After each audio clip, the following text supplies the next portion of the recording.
Hello, my name is Cecilia, and I am going to read you an essay.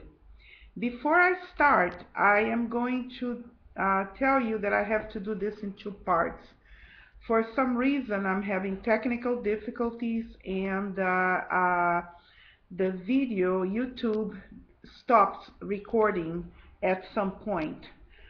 So I have decided, after numerous trials and failures, to record it in two parts, and hopefully I can get through the end of this reading without too many problems and be able to record it all to show you.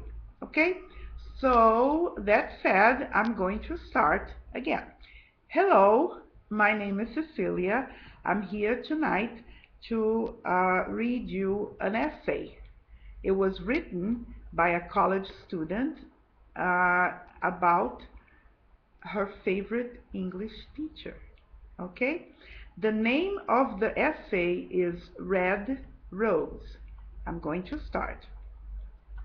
Red Rose.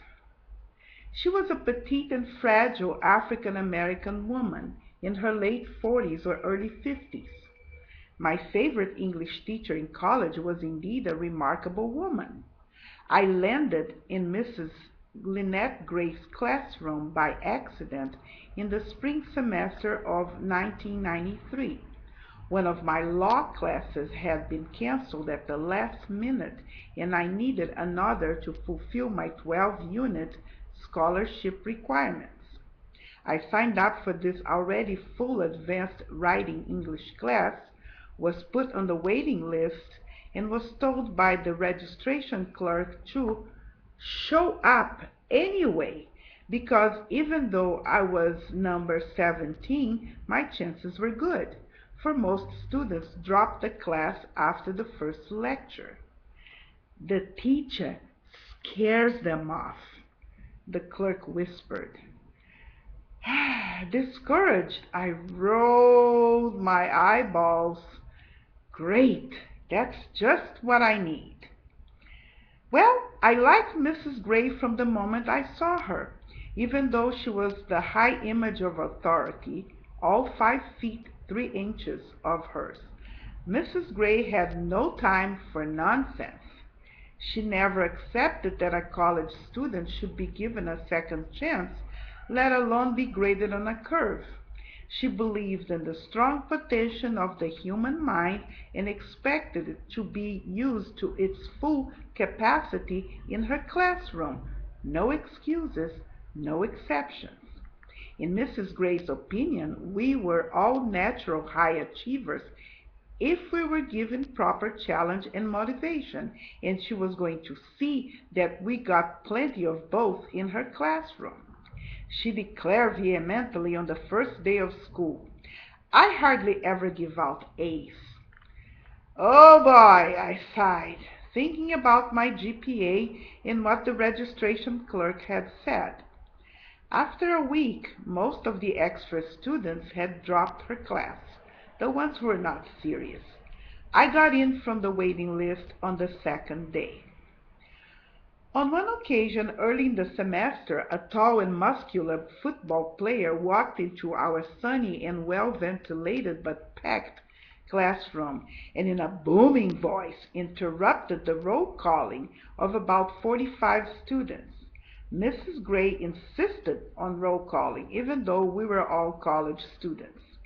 The young man proceeded to tell our teacher why he should be given more time to complete the class's first assignment.